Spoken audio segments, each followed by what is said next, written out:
हम कभी किसी को भी उकसाते नहीं, लेकिन हम अपने देश की अखंडता और संप्रभुता के साथ समझौता भी नहीं करते हैं।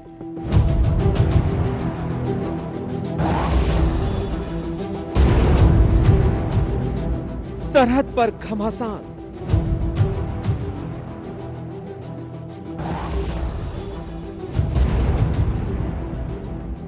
गुस्से में हिंदुस्तान,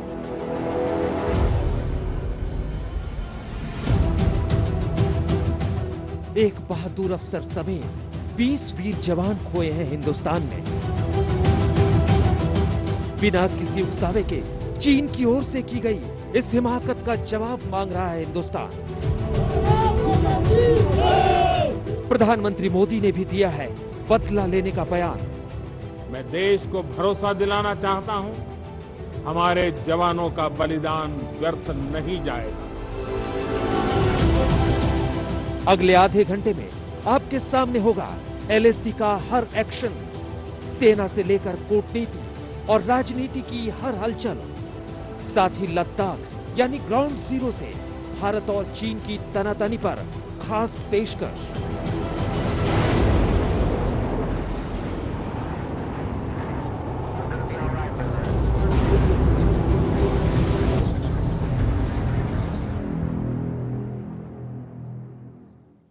नमस्कार, मैं हूं श्वेता सिंह और आप देख रहे हैं आज तक। इस समय हम लद्दाख में मौजूद हैं और जैसे जैसे सूरज नीचे जाता है वैसे वैसे 9000 फीट की जिस ऊंचाई पर हम हैं वहां पर ठंडक हवा में बढ़ने लगती है। बर्फीली चोटियां आपको दूर दूर तक नजर आ रही होंगी। आप उस ओर देखेंगे तो वहां गलवान घाटी का इलाका है जहां पर ऊंचाई जो है बढ़ते बढ़ते आगे 17,000 फीट तक पहुंचती है। हालांकि ये पूरा इलाका ऐसी ही ऊंचाइयों का है, लेकिन हम इस समय जो बात आपके सामने रख रहे हैं वो जुड़ी हुई है हिंदुस्तान और चीन के बीच सीमा पर जो कुछ चल रहा है, जिस छल का सामना हमने किया है और उस छल का जवाब हम क्या देंगे। ये एसएनएम अस्पताल जो आप पीछे मेरे देख रहे हैं, यहीं से आज हमारे 12 बहादुर जवानों के पार्थिव शरीरों को निकाल कर ले जाया गया है। भारत माता की जय के नारे वहां पर गूंजे जरूर थे, लेकिन हर एक व्यक्ति यह जानना चाहता है कि चीन अगर इस तरह का छल कर रहा है तो आखिर कब तक इस तरीके से उस एक समझौते जो 1993 में किया गया उसके बूते हम आगे बढ़ते रहेंगे। क्योंकि आज हम सक्षम हैं चीन को सही जवाब देने के लिए, और चीन इस बात को अच्छी तरीके से समझ ले कि अभी तो जो झड़प हुई है उसमें चीन पर प्रहार के जरिए चीन को नुकसान झेलना पड़ा है, लेकिन अभी कहानी खत्म नहीं हुई है।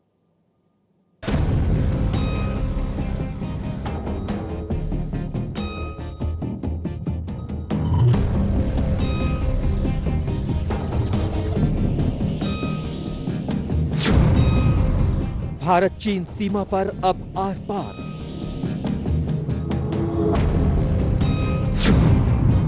बहादुरों की शहादत नहीं जाएगी बेकार।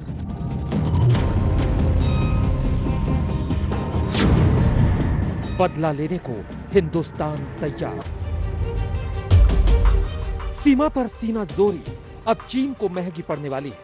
वो बातों बातों में बहकाता रहा, सामने 2 कदम पीछे हटाता रहा, लेकिन पीठ पीछे साजिश रचता रहा। उसकी साजिश की वजह से भारत के एक अफसर समेत 20 बहादुर सैनिक शहीद भी हुए, लेकिन भारत ने पलटवार किया और उसके 43 सैनिकों को ढेर कर दिया। इनमें चीन का एक कमांडिंग अफसर भी शामिल था। भारत शांति चाहता है, लेकिन भारत उकसाने पर हर हाल में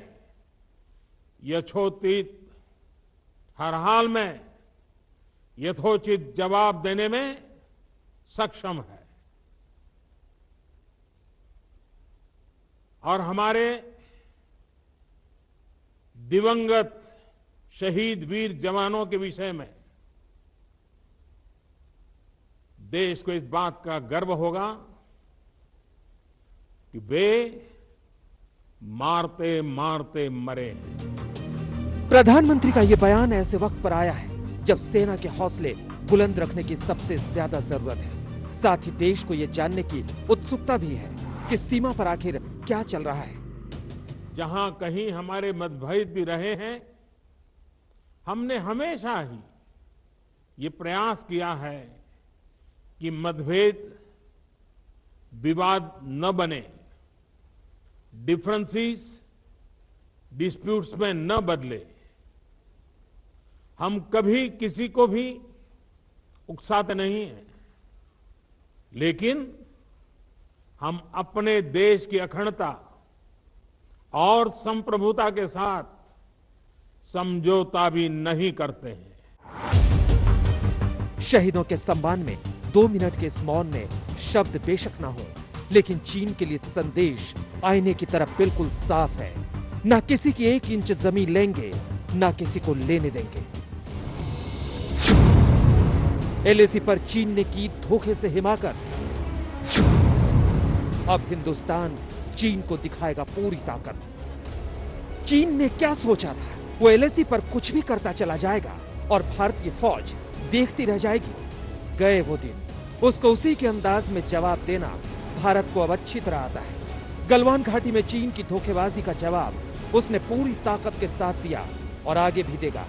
जो कल कार्रवाई हुई है, अगर उसे हम देखते हैं सिर्फ टेक्निकल लेवल के ऊपर आइसोलेट करके, तो मैं इतना कहना चाहूंगा कि जो हमारे जवानों का जो एक कंडक्ट रहा है, उनका जो एक्शन रहा है, वो बहुत आले दर्जे का रहा है। ठीक है, हमने 20 जवान खोए हैं, एक ऑफिसर 20 जवान खोए हैं, मैं उनको सलामी पेश करता हूं।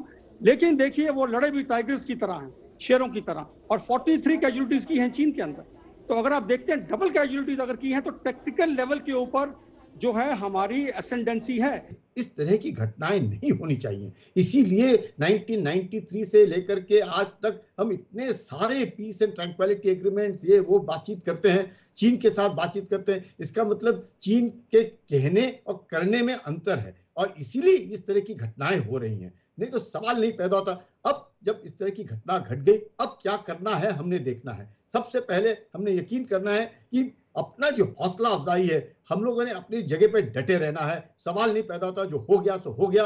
अब इसके बाद इस तरह की घटनाएं नहीं घटनी चाहिए। वैसे भी सैटेलाइट तस्वीरों से सारा सच दुनिया के सामने आ चुका है। गलवान घाटी में खूनी झड़प के 24 घंटे बाद की सैटेलाइट तस्वीर ध्यान से देखिए। यहाँ चीनी सेना भारी तादाद में दिख रही है और उसकी 200 से ज्यादा गाड़ियां और टैंक इन तस्वीरों में साफ तौर से देखे जा सकते हैं। लेकिन चालबाज चीन है कि मानता नहीं। अब उसकी सीनाजोरी देखिए। विदेश मंत्रालय अभी भी झूठ पर झूठ बोलने से बाज नहीं आ रहा। Again crossed the line of actual control for illegal activities and deliberately launched provocations and attacks which led to fierce physical confrontations and resulted in casualties. The sovereignty of the Galvan Valley area has always belonged to China. चीनी विदेश मंत्रालय से और उम्मीद भी क्या की जा सकती है? वही रटा रटाया जवाब, वही दूसरों को धमकाने और दबाव में लाने की रणनीति। लेकिन भारत सैन्य और कूटनीतिक मोर्चे के साथ साथ आर्थिक मोर्चे पर भी चीन को पटखनी देने की तैयारी कर रहा है। इस मोर्चे पर चीन को झटका देने वाली खबर यह है कि सीमा पर तनातनी के बीच सरकार चीनी कंपनी से Delhi Meerut rapid rail corridor का करार भी रद्द करने पर विचार कर रही है। यानी अब बच नहीं सकता चीन, क्योंकि हर मोर्चे पर उसकी घेराबंदी की हिंदुस्तान की तैयारी अब पूरी है। गलवान घाटी को लेकर जिस तरह के दावे चीन कर रहा है, वो अपने आप में दिखाते हैं कि चीन किस तरह की दादागिरी कर रहा है। क्योंकि इतिहास से लेकर वर्तमान तक हर एक चीज इस बात का प्रमाण है कि न सिर्फ गलवान घाटी बल्कि अक्साई चिन का पूरा इलाका हिंदुस्तान का ही हिस्सा है। दिल्ली में जितेंद्र बहादुर सिंह के साथ श्वेता सिंह, लद्दाख आज तक। लाइन ऑफ एक्चुअल कंट्रोल पर क्या हुआ था उस रात, किस तरीके से चीन ने विश्वासघात किया था, किस तरह से धोखा किया था, किस तरीके से वहां की झड़प को अंजाम दिया था, उसकी पूरी इनसाइड स्टोरी हम आपको दिखाते हैं।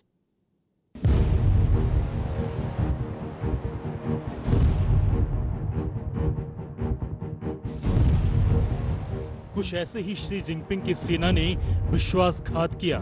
ये तस्वीरें पुरानी हैं, लेकिन चीन के धोखे की एक झलक है। 14,000 फीट ऊंची गलवान घाटी में जहां ड्रैगन ने धोखे का खंजर चलाया, जहां चीनी सेना ने ओछी हरकत से दुनिया को शर्मसार किया, वहां आपको ले चलेंगे। आपको सिलसिलेवार तरीके से बताएंगे कि 15-16 जून की दरमियानी रात को आखिर क्या हुआ। आपको दिखाएंगे भारत चीनी सेना की झड़प की इनसाइड स्टोरी। लेकिन आपको बता दें कि भारतीय फौज ने चीन को ऐसी चोट दी है जिससे वो कराह रहा है, ऐसा दर्द दिया है कि दुनिया को मुंह दिखाने लायक नहीं बचा है, ऐसा पलटवार किया है कि उसकी आने वाली कई पीढ़ियां सोचकर कांप जाएंगी। उसकी ये हवाई तैयारी धरी की धरी रह गई, उसका प्रोपगेंडा फेल हो गया, माइंड गेम नाकाम हो गया, उसकी सारी हेकड़े निकल गई। जो बातचीत का राग है इसको कहीं ना कहीं रुकना पड़ेगा, क्योंकि हमें एक मिलिट्री रिस्पॉन्स देना पड़ेगा। उसको जैसे हमने पाकिस्तानियों को कारगिल से निकाला, इसी तरीके से हमको अभी चाइनीज को जो उन्होंने हमारे एरियाज के ऊपर कब्जा कर लिया है उनको निकालना पड़ेगा। और इसका फैसला जो है वो अब ये जो आप कह रहे हैं कि एक टॉप लेवल की मीटिंग चल रही है, इस मीटिंग के बाद क्या गवर्नमेंट फैसला करती है उसके ऊपर नजरें टिकी हुई हैं। दरअसल पूर्वी लद्दाख में एलएसी पर तनातनी खत्म करने के लिए भारत और चीन के बीच बातचीत हो रही थी। भारत ने दो टूक कह दिया था कि पहले हालात बहाल करो, लेकिन चीन सांप सीढ़ी का खेल खेलने लगा। सूत्रों के मुताबिक चीनी सैनिक जब पीछे नहीं हटे तो 16 बिहार रेजिमेंट के कमांडिंग अफसर कर्नल संतोष बाबू की अगुवाई में भारतीय सैनिकों का एक दल सोमवार की रात बातचीत करने चीनी कैंप में गया। भारतीय सैनिक बिना हथियार के वहां गए। सूत्रों के मुताबिक बातचीत के दौरान चीनी फौज अचानक उग्र हो गई। ऐसा लग रहा था कि मानो वो मन बनाकर बैठे थे और पहले से मौके की ताक में थे। चीन के कातिल सैनिकों ने भारतीय दल पर पत्थर, बोल्टर, रॉड, कटीले तारों और कील लगे डंडों से हमला बोल दिया। उस वक्त चीनी सैनिकों की तादाद भारतीय सैनिकों से 3 गुना ज्यादा थी।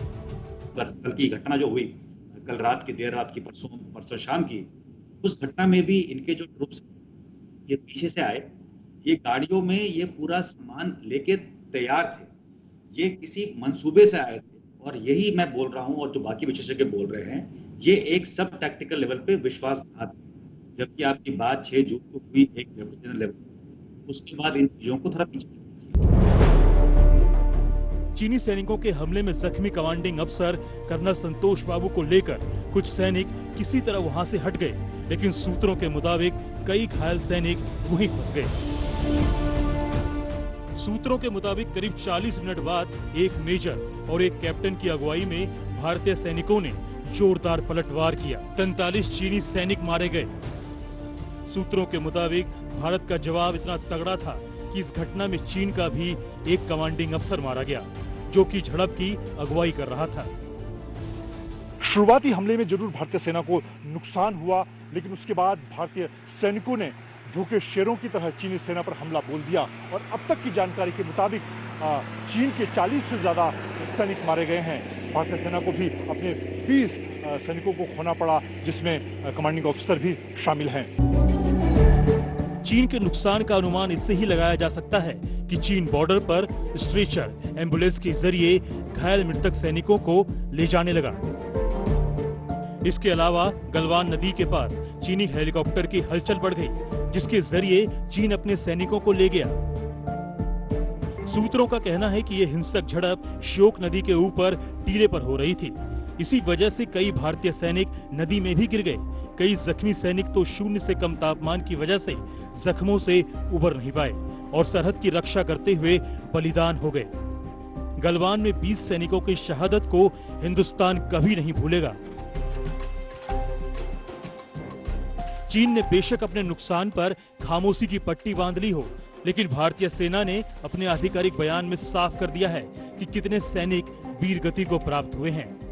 15-16 जून 2020 को जहां झड़प हुई थी, वहां से भारत और चीन के सैनिक हट गए हैं। झड़प में गंभीर तौर पर घायल हुए 17 भारतीय सैनिकों की भी मौत हो गई है, जिससे कुल 20 सैनिक शहीद हुए हैं। भारतीय सेना राष्ट्र की अखंडता और संप्रभुता की रक्षा करने में प्रतिबद्ध है। ये कोई पहला मामला नहीं जब चीन ने घिनौनी करतूत की है। हिंदी चीनी भाई भाई का नारा चिल्ला चिल्ला कर चोचलेबाजी करने वाले चीन ने 1962 में भी पीठ में खंजर घोंपा था। 1962 में भी चीन ने यहां गोरखा पोस्ट पर हमला किया था। 1967 में नाथुला दर्रे के पास टकराव हुआ। 1975 चीन ने अरुणाचल के तुलुंग में हमला किया। 1987 तवांग में दोनों देशों के बीच टकराव हुआ। 2017 डोकलाम में 75 दिनों तक बेवजह भारत से पंगा लिया, हालांकि बाद में उसे पीछे हटना पड़ा। भारत और चीन के बीच विवाद का इतिहास बर्फ की तरह है, जिस पर बस उम्मीद फिसलती है, नतीजे नहीं। चीन का अड़ियल रुख और विस्तारवाद की नीति उसे कहीं का नहीं छोड़ेगी। ऐसे में शी जिनपिंग अपनी आंखें खोल कर देख लें कि ये न्यू इंडिया है। अगर छेड़ोगे तो छोड़ेंगे नहीं। लद्दाख से श्वेता सिंह, धारचूला से मंजीत सिंह नेगी के साथ शिव अरोर, दिल्ली, आज तक। बहुत कठिन होता है उस परिवार के लिए जिसने अपना जवान बेटा गंवा दिया, किसी ने अपने पति को गंवा दिया, किसी ने अपने भाई को गंवा दिया। सब सवाल पूछ रहे हैं चीन से और चाहते हैं कि भारत सरकार इन बलिदानों को व्यर्थ नहीं जाने दे। आज बहुत मार्मिक तस्वीरें, लेकिन साथ ही परिवार वालों ने जिस तरह की बातें कही हैं उन्हें आप भी सुनेंगे तो आपका भी सीना गर्व से चौड़ा हो जाएगा कि जिसने अपने बेटे को भारत की फौज में भेजा, देश की रक्षा में लगाया, वो लोग कैसे हैं। लेह का ये एसएनएम अस्पताल, जहां से अब से बस कुछ ही देर पहले 12 भारतीय जवानों के पार्थिव शरीर ले जाए गए हैं, जब एयरपोर्ट से उनके अपने अपने पैतृक घरों तक वो पहुंचाए जाएंगे। लेकिन जिस समय उन्हें ले जाया जा रहा था उस समय स्थानीय लोग वहां पर इकट्ठा हुए, भारत माता की जय के नारे लगाए। इन जयकारों की गूंज चीन को सुननी पड़ेगी। सरहद पार तक इस गूंज को पहुंचना ही होगा ताकि चीन भी समझे बदला अभी बाकी है। अब शहीदों की इस सूची पर नजर डालिए। कोई बिहार से है तो कोई पंजाब से, कोई तेलंगाना से है तो कोई यूपी से। इन शहीदों ने अपने परिवार, शहर और देश का नाम रोशन किया है। 17 दिन की बेटी का चेहरा भी नहीं देख पाए शहीद कुंदन। जल्द लौटने का किया था वादा, अब तिरंगे में लौटेंगे कुंदन। हर परिवार की अपनी कहानी है। जैसे झारखंड के साहिबगंज के कुंदन, अभी 17 दिन ही हुए थे जब उनके घर में पुत्री ने जन्म लिया था। अब उनके घर में मातम पसरा है। नवजात बेटी के सिर से अब पिता का साया उठ गया। एक संदेश हम इस गांव के तरफ से देना चाहते हैं कि इस गांव के नौजवान आज भी जो है देश की सेवा के लिए तैयार हैं। उनके चचेरे भाई तो चीन से बदला लेने की मांग भी कर रहे हैं। बॉर्डर पर भी लड़ाई धोखेबाजी कर रहा है, कभी वार्ता करना चाह रहा है, कभी लड़ाई कर रहा है। इसका मतलब कहीं ना कहीं उसको मुंहतोड़ जवाब मिलना चाहिए ताकि वो फिर कभी ऐसा गलत हरकत नहीं कर सके। कुंदन ने अपने परिवार वालों और दोस्तों से वादा किया था कि वो जल्दी ही लौटेंगे। अब उनका तिरंगे में लिपटा शव आएगा। तेलंगाना का सूर्यपत शहर भी अपने बेटे कर्नल संतोष बाबू की शहादत पर गमजदा है, लेकिन परिवार गर्व महसूस कर रहा है। We never expected this kind of untoward incident that we have to accept.